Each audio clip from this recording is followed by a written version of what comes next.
what is so amazing about the story of the distillery, and I went for the first time in the summer of 21. Mm-hmm.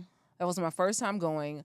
And I sat on the property. This is before Humble Baron was complete. Mm-hmm. The construction was going on the tour. They said this will be the largest bar in the world. Mm-hmm. Everything big, y'all. Mm-hmm. She does everything big. Everything. We hold so many Guinness World Records already. All of these records, right? Yeah. And I'm sitting there in that rocking chair, and I'm looking out at this land, and I said, I've got to tell this story. I've got to share this story because it's the innovation, it's the ingenuity, but it's the excellence that has to also be shared. Absolutely. That when you come to Nearest Green Distillery, there's a reason it's the 7th most visited distillery in the world, and there's 4,000 distilleries in the world. 7th in the world. 7th in the world. And third in whiskey and bourbon, right? So it's 7th in the world. It's third. Yes, correct. Third in what you are so. Good Lord, I had to think about that for a second. I was like, well, yes, it is actually. It is. You're absolutely right. Listen, it is the if I third was in- going to pass a test, baby, it was going to be the Listen, test in Fawn Weaver listen, today. Okay? listen, yeah, it is. I had to think about that. Yeah. But there's a reason. It is a masterclass in storytelling. Every person who you bump into that is a part of our team is going to be able to tell you the intricacies, the details Yeah. throughout the property. We didn't just throw up a building. Like every few inches tells a story. It does. It was very intentional. Yeah. And so that level of excellence it's important. When I hire someone, when I hire a woman or a person of color that has risen through the ranks, I hire them because I realize that for them to get where they are, before I hired them, they had to work so much harder. They had to be so much smarter. Yeah. They had to maneuver through rooms and spaces. And so for me, carrying on that legacy of excellence is really, really important. Yeah.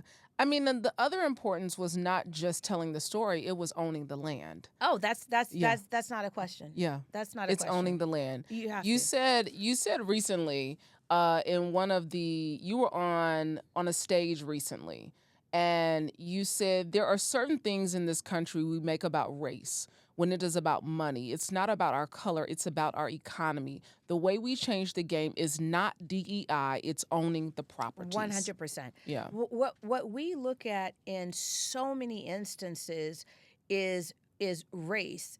It's really money and power.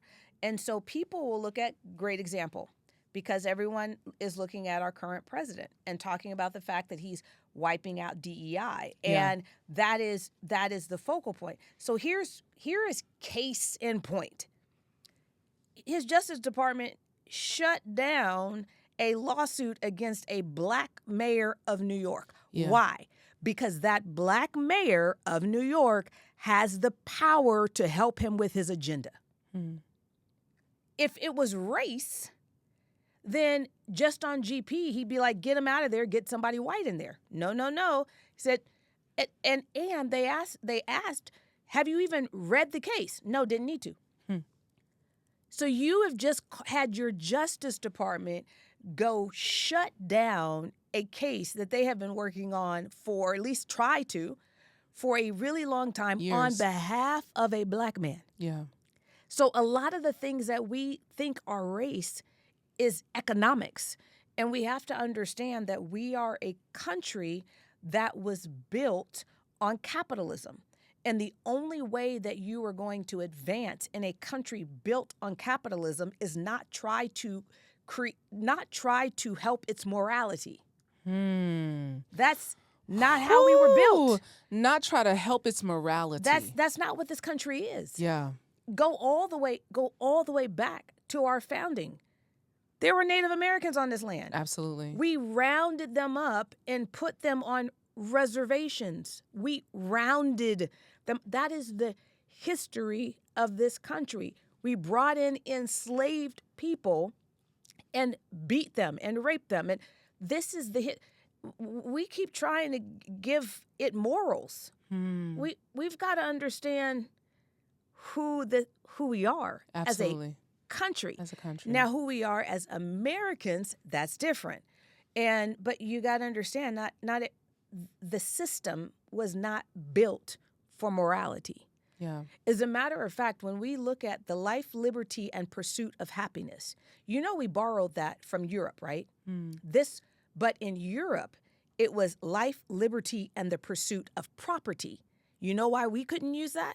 Because at the time, African Americans were property. Yeah. We keep trying to give our country morals. You and I can have morals. Many others have morals, but that's not how this country was built. And so we have to know how to operate based on how it was built, based on how the system was built. And it comes down to money and power. It always has. It always has. I mean, you're one of the largest landowners in Tennessee. And now in France, you own one of the largest cognac producing. You haven't even started producing cognac yet. No, we started with the land. You start with the That land. was the most important, because going into it, then the way that we have conversations, the way that we negotiate, it is very, very difficult to secure vineyards in cognac. There are people that have been trying to do that for decades. It's different. If you come here, you go to California, you want to buy a vineyard, you give your offer, they accept, you go into escrow, close escrow, done. That's not how it works in the wine growing regions of France. You go in, you find a seller, you go into escrow, everything's agreed upon. Then that is placed in the newspaper, and people are welcome to bid against you. Oh, wow. Exactly. That's why Americans don't own land in Cognac, France. And there is a single government body whose responsibility is to determine who those vineyards should go to after the bidding process. And what they're looking for is who is going to take care of this for generations to come. Wow. That they're not going to come in here and pillage it, do a brand, do a whole bunch of stuff, and then move on. Because the entire cognac region, it's not the actual names that we know, Hennessy, Remy, Courvoisier. Those aren't the ones making the product. It's family farmers and distillers that have literally been doing it for 20 generations. Yeah. So when they're looking at vineyards being sold, they want to know who is going to make sure that those vineyards are taken care of for generations to come.